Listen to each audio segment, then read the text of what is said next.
Assalamualaikum, Shalom. Perkenalkan, nama saya Ratnasari Hambelai, NIM 2020-48072, kelas A semester 2, program studi pendidikan guru sekolah dasar. Tugas perkembangan belajar peserta didik yang diberikan oleh dosen Pak Ode Abdurrahman MPD. Dengan tidak membuang-buang waktu, di sini materi yang akan saya bahas mengenai 4 pilar menurut UNESCO. Menurut Kamus Besar Bahasa Indonesia, pendidikan diartikan sebagai proses pembelajaran bagi individu untuk mencapai pengetahuan dan pemahaman yang lebih tinggi mengenai objek-objek dan spesifik. Selain itu, pilar juga diartikan sebagai dasar induk dan pokok untuk mencapai pengetahuan dan pemahaman bagi individu secara fisik dan mental yang bebas dan sadar kepada Tuhan. UNESCO memberikan 4 pilar yang terdiri atas learning to know, learning to know, learning to do, learning to be, dan learning to love together. Berikut uraian masing-masing pilar pendidikan tersebut. Yang pertama, belajar untuk mencari tahu atau learning to know. Belajar untuk mencari tahu terkait dengan cara mendapatkan pengetahuan melalui penggunaan media atau alat yang ada. Media bisa berupa buku, orang, internet, dan teknologi yang lainnya. Implementasinya untuk mencari tahu tersebut di Indonesia sudah berjalan melalui proses belajar membaca, menghafal, dan mendengarkan, baik yang terjadi di dalam kelas maupun dalam kehidupan sehari-hari. Yang kedua, belajar untuk mengerjakan atau learning to do.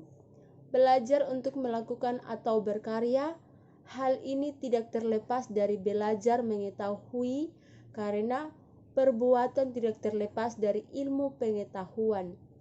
Belajar untuk melakukan atau berkarya merupakan upaya untuk senantiasa melakukan dan berlatih keterampilan untuk keprofesional dalam bekerja. Terkait dengan pembelajaran di dalam kelas, maka belajar untuk mengerjakan ini sangat diperlukan latihan keterampilan bagaimana peserta didik dapat menggunakan pengetahuan tentang konsep atau prinsip mata pelajaran tertentu dalam mata pelajaran lainnya atau dalam kehidupan sehari-hari. Dengan demikian, peserta didik memiliki pengetahuan dan keterampilan yang dapat mempengaruhi kehidupannya dalam menentukan pilihan kerja yang ada di masyarakat. Yang ketiga, learning to be. Pilar ketiga artinya bahwa pentingnya mendidik dan melatih peserta didik agar menjadi pribadi yang mandiri dan dapat mewujudkan apa yang peserta didik impikan dan cita-cita. Penguasaan pengetahuan dan keterampilan atau soft skill dan hard skill merupakan bagian dari proses menjadi diri sendiri atau learning to be. Menjadi diri sendiri dapat diartikan sebagai proses pemahaman terhadap kebutuhan dan jati diri. Belajar untuk berperilaku sesuai dengan norma-norma dan kaidah yang berlaku di masyarakat. Belajar menjadi orang yang berhasil sesungguhnya merupakan proses pencapaian aktualisasi diri. Yang keempat, learning to love together. Pilar terakhir artinya menanamkan kesadaran kepada para peserta didik bahwa mereka adalah bagian dari kelompok masyarakat. Jadi, mereka harus mampu hidup bersama. Dengan makin beragamnya etnis di Indonesia, kita perlu menanamkan sikap untuk dapat hidup bersama. Nah, faktor-faktor yang mempengaruhi proses pendidikan yaitu yang pertama, motivasi, yaitu kondisi fisiologi dan psikologis yang terdapat dalam diri seseorang yang mendorong untuk melakukan aktivitas tertentu guna mencapai suatu tujuan atau kebutuhan. Yang kedua, sikap, Sikap yaitu suatu kesiapan mental atau emosional dalam berbagai jenis tindakan pada situasi yang tepat. Yang ketiga, minat. Minat merupakan dorongan atau keinginan dalam diri seseorang pada objek tertentu. Yang keempat, kebiasaan belajar. Berbagai hasil penelitian menunjukkan bahwa hasil belajar mempunyai korelasi positif dengan kebiasaan atau studi habit. Kebiasaan merupakan cara bertindak yang diperoleh melalui belajar secara berulang-ulang, yang pada akhirnya menjadi menetap dan bersifat otomatis. Yang kelima, konsep diri adalah pandangan seseorang tentang dirinya sendiri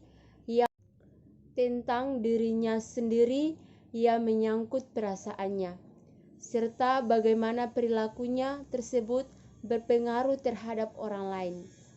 Makna pilar keempat ini adalah muara akhir dari ketiga pilar pendidikan di atas. Dengan pilar ini, peserta didik berpotensi menjadi generasi baru yang kepribadian mantap dan mandiri. Nah, kesimpulan dari keempat pilar ini yakni pilar-pilar pendidikan tersebut dirancang dengan sangat bagus dan dengan tujuan yang sangat bagus pula.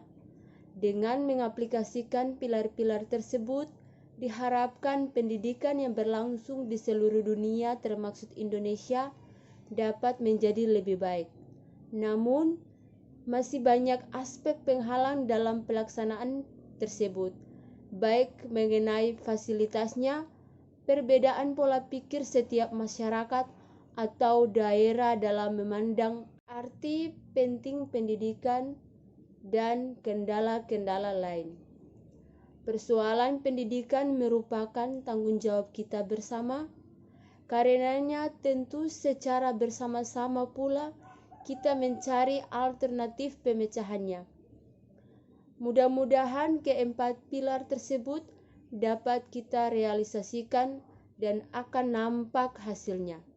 Mari melakukan introspeksi diri sejauh mana kita sudah melakukan yang terbaik untuk perubahan dan perbaikan terhadap persoalan pendidikan yang meneliti negeri ini. Satu harapan kita semua agar dunia pendidikan di Indonesia bisa menjadi lebih baik dan berkualitas. Sekian dari saya, terima kasih.